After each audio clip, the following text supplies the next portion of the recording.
Hola, hola a todos. Espero que estén teniendo un buen día. Bienvenidos al día 15 del reto 366-2024. El devocional de hoy se llama ¿Flojos con el crimen? Es una pregunta. Los titulares periodísticos, dice, suelen expresar indignación ante jueces que son blandos con el crimen y no imponen los castigos adecuados por los delitos cometidos. Cuando trabajaba como abogado, noté que en el ambiente profesional no se respetaba a los jueces considerados demasiado indulgentes. Queremos jueces que hagan justicia. No esperamos que sean simplemente misericordiosos. Por otro lado, queremos misericordia en nuestras relaciones personales. Un padre amoroso será misericordioso con sus hijos. Se espera que los amigos sean misericordiosos entre sí. Por lo general, la justicia y la misericordia no van de la mano. Tendemos a verlas como opciones alternativas. Esperamos justicia o misericordia, pero no que ambas aparezcan simultáneamente. No obstante, Dios es alguien que juzga con justicia y también es un Dios de misericordia. ¿Cómo puede cambiar estas dos características? ¿Cómo puede combinar estas dos características en apariencia contradictorias? La respuesta es que el sacrificio de Jesús ha hecho posible que Dios combinara tanto la justicia como la misericordia. Cuando conocí a Jesús, la siguiente ilustración me ayudó a entender lo que Él logró por nosotros en la cruz. Dos personas asistieron juntas a la escuela y a la universidad, forjando una estrecha amistad. La vida siguió su curso y cada uno recorrió caminos separados, perdiendo el contacto entre sí. Una progresó en su carrera y se convirtió en un juez, mientras que la otra cayó en una espiral descendente que la llevó a delinquir. Un día, este delincuente fue llevado ante el juez. Había cometido un delito por el que se declaraba culpable. El juez reconoció a su antiguo amigo y enfrentó el dilema que, en efecto, Dios enfrenta. Era un juez, por lo que debía ser justo. Simplemente no podía liberar al hombre. Por otro lado, quería ser misericordioso, porque amaba a su amigo. Así que le impuso una multa adecuada como castigo por el delito cometido. Eso fue hacer justicia. Luego se bajó del estrado de su posición como juez y preparó un cheque para cubrir el monto de la sanción. Se lo dio a su amigo diciéndole que pagaría la multa por él. Fue un acto de misericordia, amor y sacrificio. La ilustración no es totalmente exacta. Nuestra situación es peor. La pena que enfrentamos es la muerte. La relación es más estrecha. Tu Padre Celestial te ama más de lo que cualquier padre terrenal ama a sus hijos. Y el costo es mucho mayor. Le costó a Dios más que dinero. Vino Él mismo en la persona de Jesús y pagó la pena por el pecado. Dios no es indulgente con el delito. En su justicia, Dios nos juzga porque somos culpables. Pero entonces, en su misericordia y amor, desciende en la persona de su Hijo, Jesucristo, y paga la pena por nosotros. Por medio del sacrificio de Jesús en la cruz, Dios es justo y misericordioso. Descansa en la justicia de Dios. Salmo 9 del 13 al 20. David sabe que Dios es un Dios de justicia. Al Señor se le conoce porque imparte justicia. También clama por misericordia. Ten compasión de mí, para que en las puertas de Jerusalén proclame tus alabanzas y me regocije en tu salvación. En este salmo, el deseo de justicia y el de misericordia vienen juntos. David pide en oración que Dios tenga misericordia de él mediante el juicio sobre sus enemigos. Levántate, Señor, haz que las naciones comparezcan ante ti. En ocasiones pensamos que la justicia de forma negativa, como si se tratara principalmente de imponer un castigo, pero la justicia también es profundamente positiva. En hebreo, la palabra usada para justicia, mishpat, conlleva el sentido de enmendar las cosas. Por la justicia de Dios, David pudo confiar en que no se olvidaría para siempre al necesitado, ni para siempre se perderá la esperanza del pobre. Gracias, Señor, por ser un Dios de justicia. Gracias porque un día habrá justicia para el pueblo de Siria, Irak, Irán, Afganistán, Zimbabue, Sudán, Corea del Norte, Eritrea y cada uno de los lugares que vemos la injusticia en nuestro mundo actual. Gracias porque un día habrá justicia para los pobres y los oprimidos. Recibe la misericordia de Jesús, Mateo 12, del 1 al 21. En ocasiones enviamos paquetes y pegamos una etiqueta con las palabras frágil, tratar con cuidado. ¿Alguna vez sentiste la necesidad de aplicar una etiqueta así sobre tu persona? Jesús rechazó por completo el legalismo de los fariseos, citando y cumpliendo la profecía de Oseas. Lo que pido de ustedes es misericordia y no sacrificio. La justicia y el legalismo no son lo mismo. De hecho, pueden llegar a ser valores opuestos. Jesús incumple las estipulaciones legalistas y farisaicas al sanar a un hombre en el día de reposo mediante un acto de gran misericordia, amor y compasión. Jesús combina la justicia y la misericordia, cumple todas las promesas del Antiguo Testamento que hablan de que Dios llevaría la justicia a las naciones. Aquí Mateo cita la profecía de Isaías que Jesús cumplió. Traería justicia a las naciones y haría triunfar la justicia. Además, dice, Él está lleno de misericordia, amor y compasión. No acabará de romper la caña quebrada ni apagará la mecha que apenas arde hasta que haga triunfar la justicia. Hay momentos en la vida cuando estamos física, emocional y espiritualmente frágiles, como una caña quebrada o una mecha que apenas arde. A diferencia de muchos, Jesús sigue mostrándonos misericordia, amor y compasión, aun cuando somos débiles y frágiles. Cuando estamos en fragilidad, Jesús nos trata con cuidado. Jesús cita uno de los cantos del siervo de Isaías 40 al 55.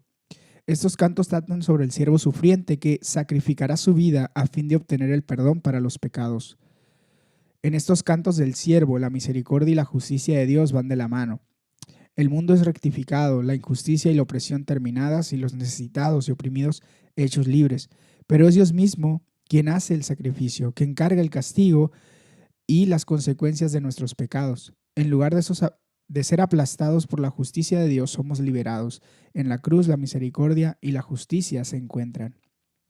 Gracias, Jesús, por venir como siervo sufriente.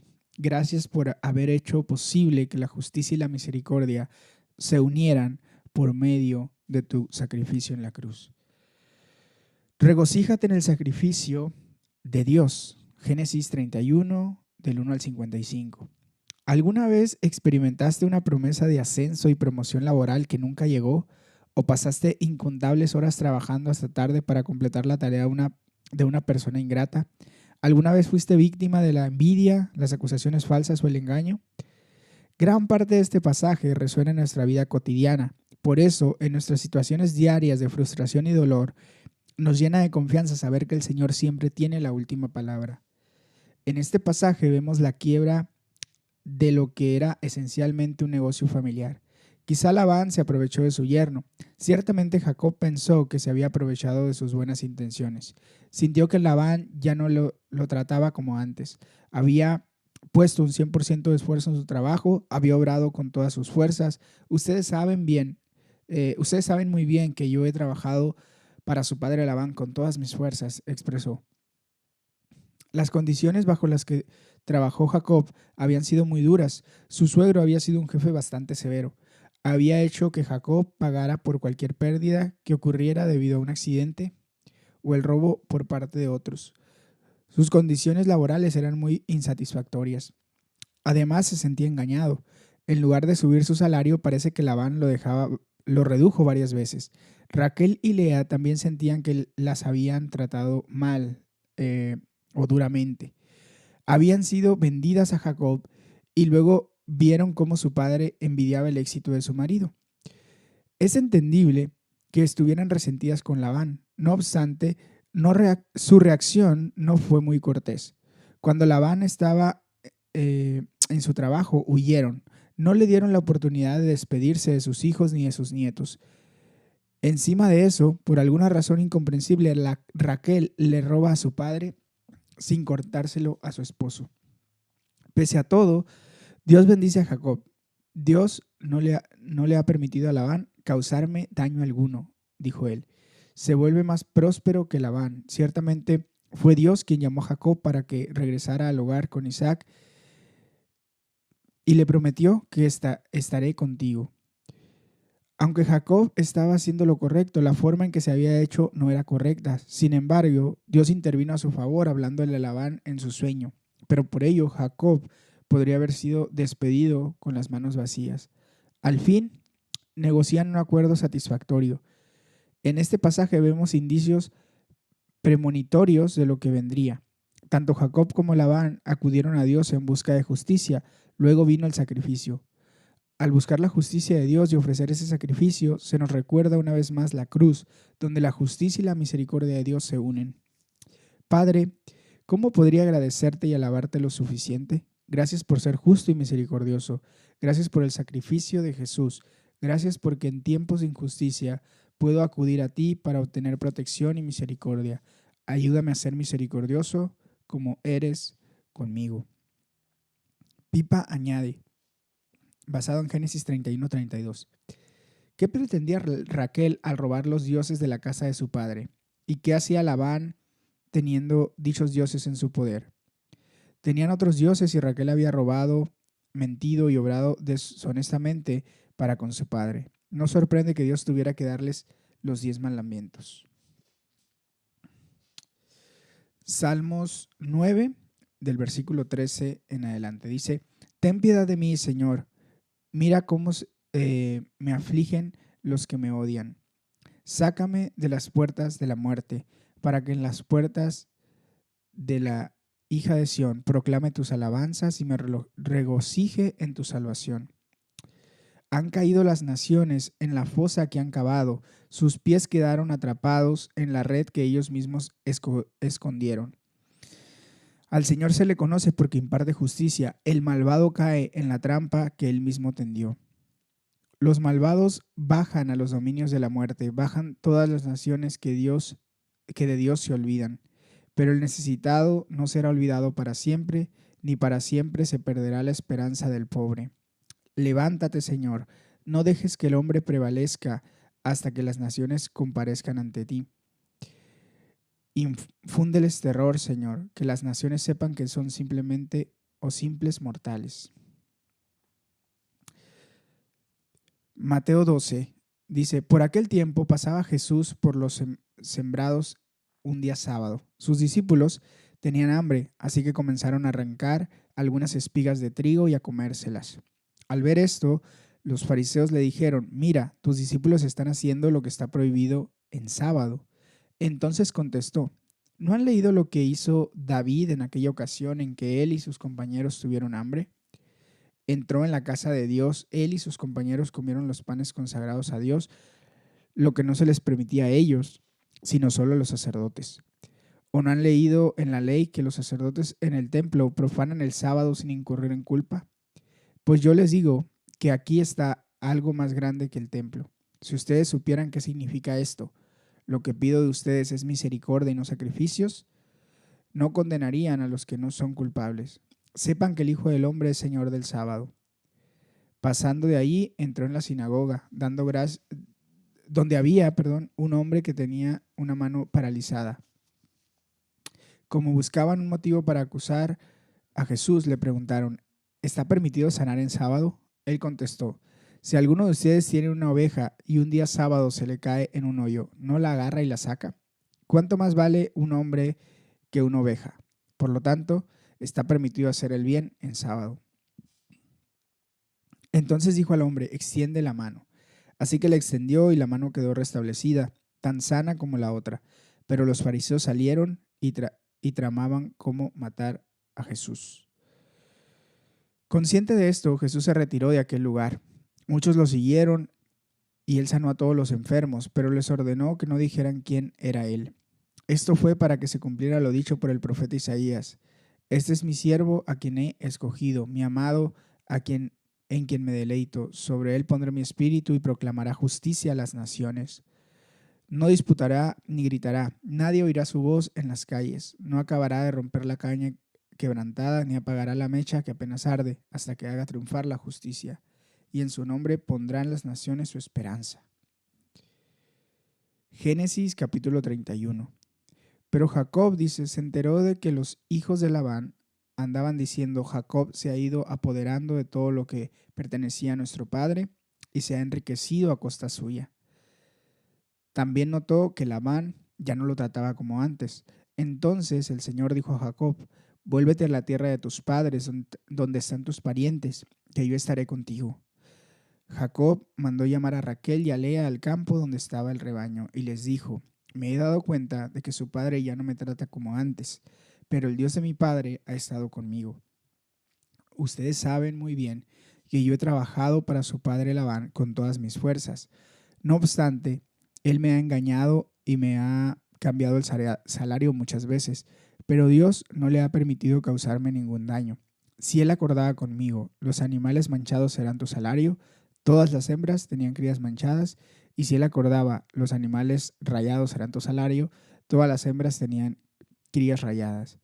Así Dios le ha quitado el ganado al padre de ustedes y me lo ha dado a mí. En cierta ocasión, durante la época en que los animales estaban en celo, tuve un sueño. En ese sueño veía que los chivos que cubrían a las cabras eran rayados, manchados o moteados. En ese mismo sueño el ángel de Dios me llamó: Jacob, y le respondí: aquí estoy. Entonces él me dijo: fíjate bien y te darás cuenta de que todos los chivos que cubren a las cabras son rayados, manchados o moteados. Yo he visto todo lo que te ha hecho Labán. Yo soy el Dios de Betel, donde ungiste una piedra como monumento y me hiciste una promesa. Vete ahora de esta tierra y vuélvete a la tierra de tus parientes. Raquel y Lea respondieron: ya no tenemos ninguna parte ni herencia en la casa de nuestro padre. Al contrario, nos ha tratado como si fuéramos extranjeras. Nos ha vendido y se ha gastado todo lo que recibió por nosotras. Lo cierto es que toda la riqueza que Dios le ha quitado a nuestro padre es nuestra y de nuestros hijos. Por eso, haz ahora lo que Dios te ha ordenado. Entonces Jacob se preparó y montó a sus hijos y a sus esposas en los camellos. Puso en marcha todo su ganado, junto con todos los bienes que había acumulado en Padán Aram, y se dirigió hacia la tierra de Canaán, donde vivía su padre Isaac. Mientras Labán estaba ausente esquilando sus ovejas, Raquel aprovechó el momento para robarse los ídolos familiares. Fue así como Jacob engañó a Labán el arameo y huyó sin decirle nada. Jacob se escapó con todo lo que tenía. Una vez que cruzó el río Éufrates, se encaminó hacia la región montañosa de Galaad. Al tercer día informaron a Labán que Jacob se había escapado. Entonces Labán reunió a sus parientes y lo persiguió durante 7 días hasta que lo alcanzó en los montes de Galaad. Pero esa misma noche Dios se apareció en un sueño a Labán el arameo y le dijo: cuidado con amenazar a Jacob. Labán alcanzó a Jacob en los montes de Galaad, donde éste había acampado. También Labán acampó allí junto con sus parientes y reclamó a Jacob: ¿qué has hecho? Me has engañado y te has llevado a mis hijas como si fueran prisioneras de guerra. ¿Por qué has huido en secreto, con engaños y sin decirme nada? Yo te habría despedido con alegría y cantos al son de panderos y de arpa. Ni siquiera me dejaste besar a mis hijas y a mis nietos. Te has comportado como un necio. Mi poder es más que suficiente para hacerles daño, pero anoche el Dios de tu padre me habló y me dijo: cuidado con amenazar a Jacob. Ahora bien, entiendo que hayas querido irte porque añoras la casa de tu padre. Pero ¿por qué me robaste mis dioses? Jacob respondió: la verdad es que tuve mucho miedo porque pensé que podrías quitarme a tus hijas por la fuerza. Pero si encuentras tus dioses en poder de alguno de los que están aquí, tal persona no quedará con vida. Pongo a nuestros parientes como testigos, busca lo que sea tuyo y llévatelo. Pero Jacob no sabía que Raquel se había robado los ídolos de Labán.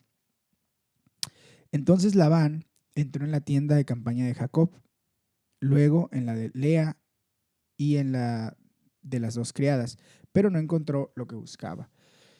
Cuando salió de la tienda de Lea, entró en la de Raquel, pero Raquel, luego de tomar los ídolos familiares y esconderlos bajo la montura del camello, se sentó sobre ellos.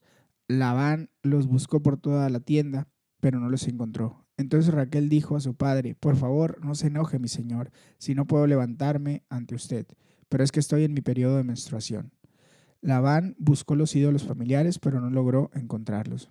Entonces Jacob se enojó con Labán e indignado reclamó: ¿qué crimen o pecado he cometido para que me acoses de esta manera? Ya has registrado todas mis cosas, ¿y acaso has encontrado algo que te pertenezca? Si algo has encontrado, ponlo aquí, frente a nuestros parientes, y que ellos determinen quién de los dos tiene la razón. Durante los 20 años que estuve contigo, Nunca abortaron tus ovejas ni tus cabras, ni jamás me comí un carnero de tus rebaños. Nunca te traje un animal despedazado por las fieras, ya que yo mismo me hacía cargo de esa pérdida. Además, lo que se robaban de día o de noche, tú me lo reclamabas. De día me consumía el calor, de noche me moría de frío y ni dormir podía. De los 20 años que estuve en tu casa, 14 te serví por tus 2 hijas y 6 por tu ganado, y cambiaste mi salario 10 veces. Si no hubiera estado conmigo el Dios de mi padre, el Dios de Abraham y el temor de Isaac, seguramente me habrías despedido con las manos vacías. Pero Dios vio mi aflicción y el trabajo de mis manos, y entonces anoche me hizo justicia. Labán respondió a Jacob: estas mujeres son mis hijas y estos muchachos son mis nietos. Mías también son las ovejas, todo lo que ves me pertenece. Pero, ¿qué podría hacerles ahora a mis hijas y a mis nietos? Hagamos un pacto tú y yo, y que ese pacto nos sirva como testimonio. Entonces Jacob tomó una piedra, la erigió como un monumento y dijo a sus parientes: junten piedras. Ellos juntaron piedras, las amontonaron y comieron allí, junto al montón de piedras. A ese lugar Labán le puso por nombre Llegar Saduta, mientras que Jacob lo llamó Galaad. Este montón de piedras, declaró Labán, nos servirá de testimonio. Por eso se llamó Galaad a ese lugar, y también se le llamó Mizpa, porque Labán juró: que el Señor nos vigile cuando ya estemos lejos el uno del otro. Si tú maltratas a mis hijas o tomas otras mujeres que no sean ellas, recuerda que Dios es nuestro testigo, aunque no haya ningún otro testigo entre nosotros. Mira este montón de piedras y el monumento que he levantado entre nosotros, señaló Labán. Ambos serán testigos de que ni tú ni yo cruzaremos esta línea con el propósito de hacernos daño. Que el Dios de Abraham y el Dios de Nahor, el Dios de sus padres, juzgue entre nosotros. Entonces Jacob juró por el Dios conocido como el temor de Isaac, su padre. Luego ofreció un sacrificio en el monte e invitó a sus parientes a participar de la comida. Después que todos comieron, pasaron la noche allí. A la madrugada del día siguiente, Labán se levantó, besó y bendijo a sus nietos y a sus hijas y regresó a su casa. Muy bien, esa es la lectura del día 15. Espero que sea de edificación para ti.